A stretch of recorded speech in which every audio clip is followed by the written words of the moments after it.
In the heart of the wild, where dominance is measured not by power alone but by legacy, two kings ruled separate realms.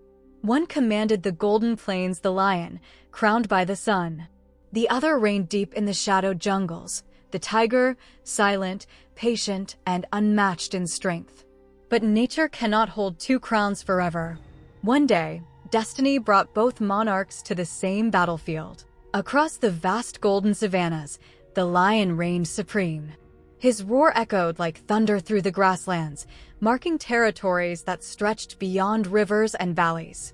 His pride, loyal and fierce, followed his every move. His mane shimmered under the sun, a crown of fire against the dust and wind. For years, no creature dared to challenge his rule. Under his watch, balance was preserved.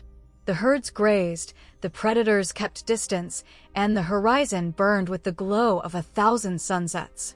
Yet, deep in the lion's heart, a quiet unease stirred, a whisper of something unseen, a presence rising from the east.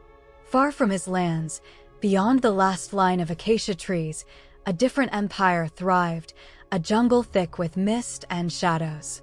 Rumors came with the migrating birds, stories of a striped king who moved like smoke, hunting in silence, ruling through fear and precision.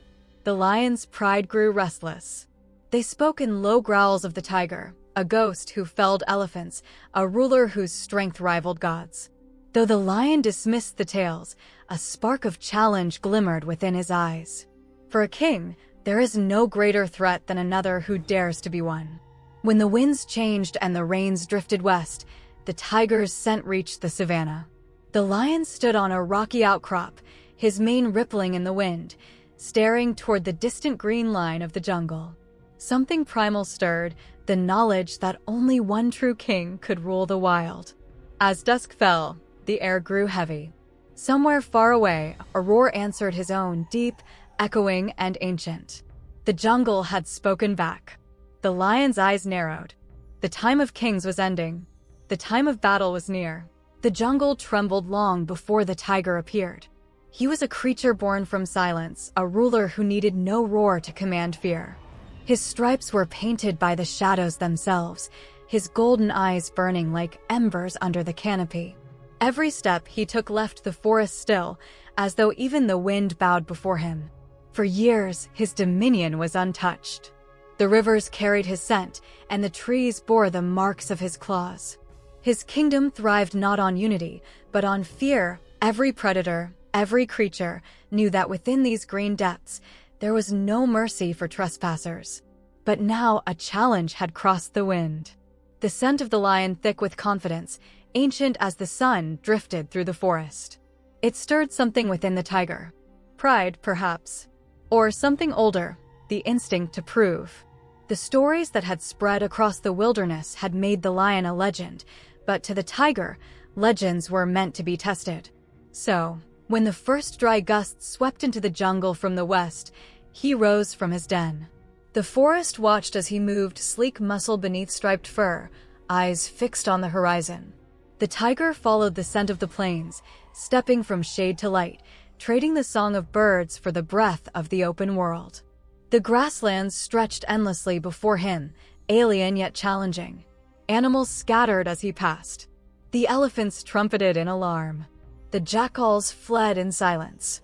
The air seemed to tighten as the tiger stepped into the lion's realm, each stride a declaration of intent. High upon the rocks, the lion watched his rival approach. The two kings were divided by distance, but bound by destiny. The lion's mane flared under the sun's gold. The tiger's stripes glimmered like living flame under the same light. The savanna fell silent, caught between two powers of nature. The tiger stopped at the edge of the lion's domain, his eyes unblinking, his chest rising slow and steady. He had not come for words, nor for warning. He had come for the throne.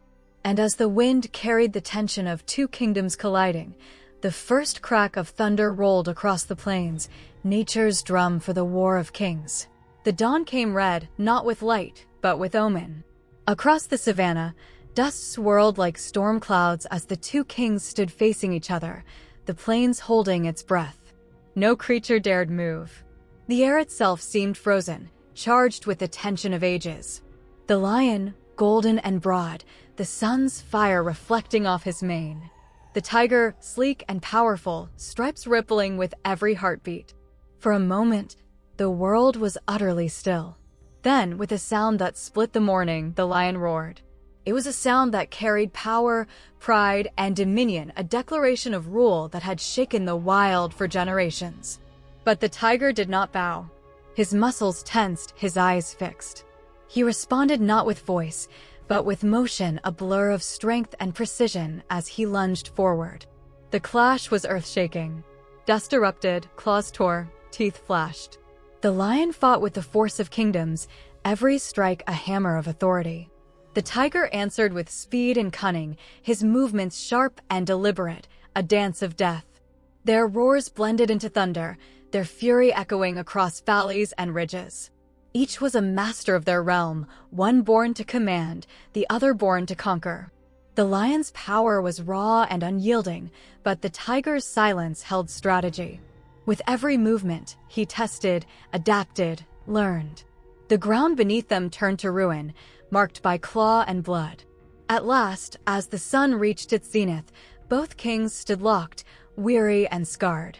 Neither bowed, neither fled. They had tested each other's spirit, their strength, their legacy.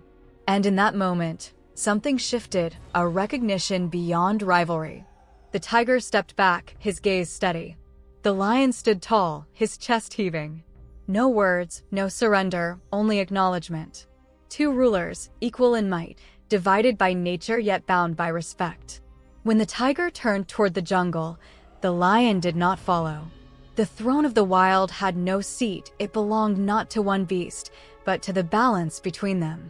As the sun set over the grasslands and the forest, their realms remained untouched, each king in his kingdom, each legend eternal. And in the silence that followed, the wild itself seemed to bow.